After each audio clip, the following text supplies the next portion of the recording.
নমস্কার দর্শক, সংবাদ আবির্ভাবের গুরুত্বপূর্ণ সংবাদে আপনাদের সকলকে স্বাগত। আমরা প্রত্যেক দিনের মতন আজকেও একটি বিশেষ এবং গুরুত্বপূর্ণ সংবাদ আপনাদের সামনে তুলে ধরব। দর্শক, আজকে কলকাতা হাইকোর্টে একটি মামলা দায়ের হয়েছে, যেখানে এই মামলাতে যিনি মামলা লড়ছেন মানে আইনজীবী, তিনি হচ্ছেন কল্যাণ বন্দ্যোপাধ্যায়। আপনারা সবাই জানেন যে টিএমসির নেতা এবং এমপি। তো সেই কল্যাণ বন্দ্যোপাধ্যায়কে আমরা আজকে পেয়েছিলাম কলকাতা হাইকোর্টে।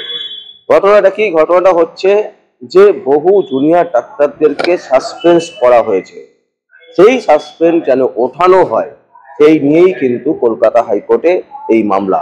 আপনারা জানেন যে আরজিকর কাণ্ড যখন ঘটে, সেই ঘটনার পর থেকে আমরা বারবার দেখতে পাই জুনিয়র ডাক্তার থেকে শুরু করে সাধারণ মানুষ কিভাবে রাস্তায় নেমেছে, এবং সেই রাস্তায় নামাকে আটকাবার জন্য কিন্তু একে অপরের পক্ষে কাদা ছোড়াছুড়িও হচ্ছে।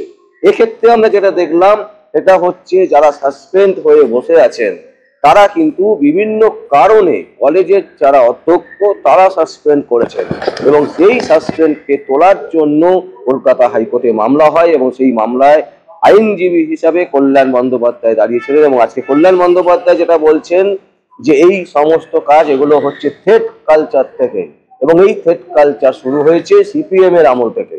দর্শক, সত্যি কি তাই? সিপিএম আমলে এইভাবে থ্রেট কালচার হতো, যেখানে সাসপেন্ড করে দেওয়া হয়েছে? এরকম নিদর্শন কি কল্যাণ বন্দ্যোপাধ্যায় দেখাতে পারবেন?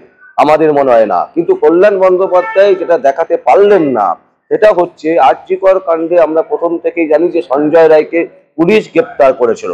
পুলিশ গ্রেপ্তার করার পর যখন সিবিআই এলো, সিবিআইও দেখা গেল তাকেই হেফাজতে নিল এবং তার নামেই কিন্তু চার্জশিট দায়ের করলো। সেইটাকে হাতিয়ার করে সরকার পক্ষ, যারা তৃণমূল কংগ্রেসে যারা রাজনীতি করেন, তারা কিন্তু স্পষ্ট এই কথাই বলছেন যে একজন যিনি করেছেন সঞ্জয় রায়, তো আমরা প্রথম থেকে তাকেই ধরেছি, বাকি সিবিআই কি করতে পেরেছে?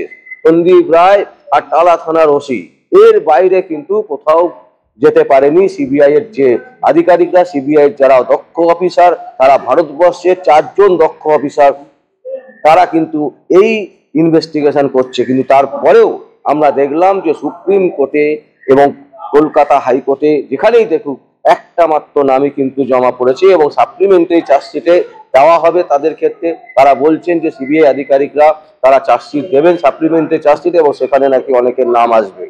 কিন্তু কল্যাণ বন্দ্যোপাধ্যায়কে যখন সাংবাদিকদের পক্ষ থেকে প্রশ্ন করা হলো যে সঞ্জয় রায় বিনীত গোয়েলের নাম বলছে, যেই বিনীত গোয়েলের নাম উঠলো, কল্যাণ বন্দ্যোপাধ্যায় সোজা বললেন এই ইস্যুতে আমি কোনো কথা বলবো না বলে বেরিয়ে যাচ্ছে। আসুন দর্শক, আমরা প্রথমে দেখিনি যে কল্যাণ বন্দ্যোপাধ্যায় আজকে কলকাতা হাইকোর্টে তিনি কি বললেন। দেখুন। नॉर्थ बंगाल मेडिकल कॉलेज का मैटर हुआ था, उसमें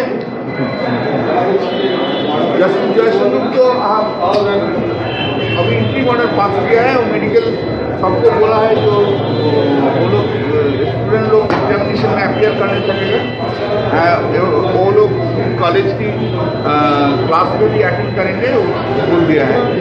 तो हम लोग बोला था कि उधर जो सस्पेंशन हुआ, जो प्रोसीडिंग हुआ, वो रेसिडेंशियल मेडिकल कॉलेज के एसोसिएशन है, उनको सेफ के लिए उनको उन्होंने डराया, इसलिए बेआईनी काम किया है और इन लोग से सस्पेंड किया।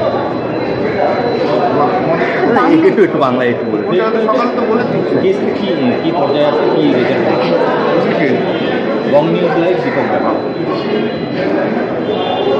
এই যে বর্ধমান আগে যেটা করেছি আর কি, নর্থ বেঙ্গল মেডিকেল কলেজের যে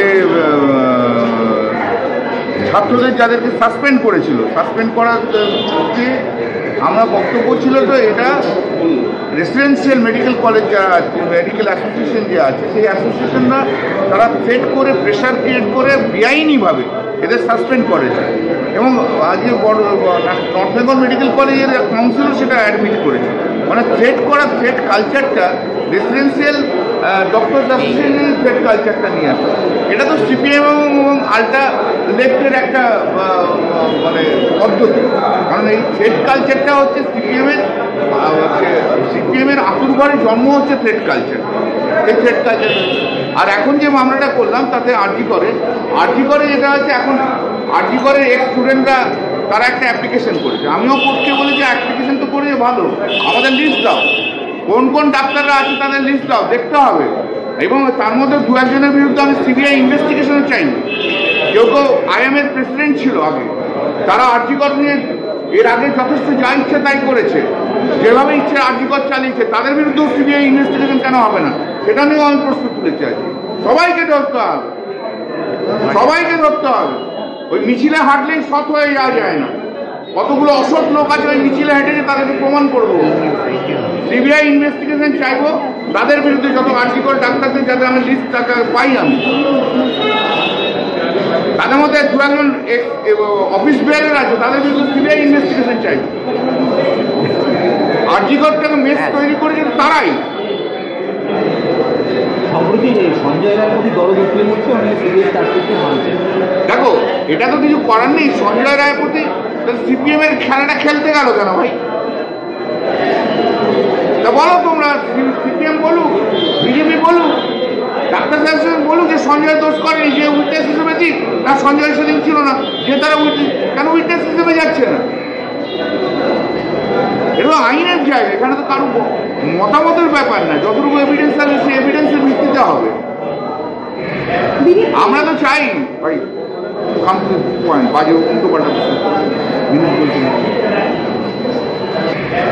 আমরা তো চাই ভাই, পয়েন্ট বাজে উল্টো পাল্টা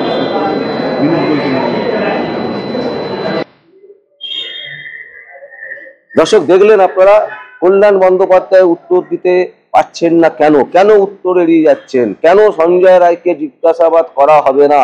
কেন বিনীত গোয়েলকে ডেকে সঞ্জয় রায়ের সাথে একসাথে বসিয়ে সিবিআই আধিকারিকরা, সিবিআই এর অফিসাররা তারা জিজ্ঞাসাবাদ করবে না?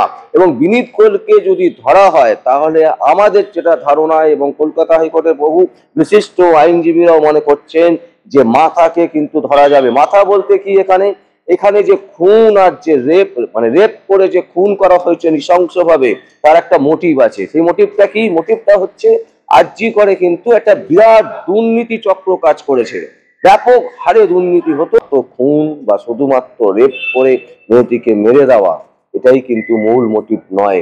আমরা দর্শকের আগেও বলেছি, আমরা আবারও বলছি যে এই ঘটনা কিন্তু একাধিক প্রভাবশালী ব্যক্তি যুক্ত আছে। এবং এখানে একদম স্পষ্ট, আজকে কল্যাণ ব্যানার্জি যেভাবে ইন্টারভিউ থেকে এড়িয়ে গেলেন, এখান থেকেই কিন্তু স্পষ্ট হয়ে যায় যে তার কাছে কোনো জবাব নেই, তিনি জবাব দিতে পারছেন না, জবাব দেওয়ার মতন কোনো বক্তব্য তার কাছে নেই, তাই তিনি স্মার্টলি বেরিয়ে যাচ্ছেন।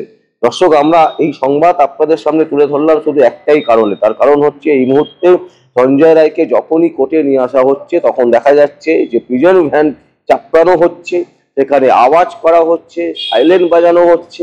ঠিক 10 বছর আগে আমরা কুণাল ঘোষের ক্ষেত্রে যে জিনিসটা দেখেছিলাম, বারবার একই জিনিস দেখছি। এবং এখান থেকে একটা জিনিস পরিষ্কার স্পষ্ট হয়ে যাচ্ছে যে দুজনেরই মাথা কিন্তু একজনই, যেটা কুণাল ঘোষ যে নামটি বলেছিলেন, সেই নামই কিন্তু মনে হচ্ছে যে পুরো ব্যাপারটাতে ইনস্ট্রাকশন দিয়েছেন, পুরো বিষয়টা তিনি জানেন, তাকে জেরা করা প্রয়োজন।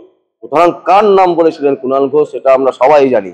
তাই সেই জায়গায় আমরা চোখ রাখবো, এবং আমরা চোখ রাখবো সিবিআই কিভাবে শেষ পর্যন্ত তাদের রিপোর্ট জমা করছে, এবং সাপ্লিমেন্টারি চার্জশিটে বিনীত গোয়েলের নাম আসছে কিনা, সেদিকেও আমাদের চোখ থাকবে। আর চোখ থাকুক আপনাদের সংবাদ আবির্ভাবে।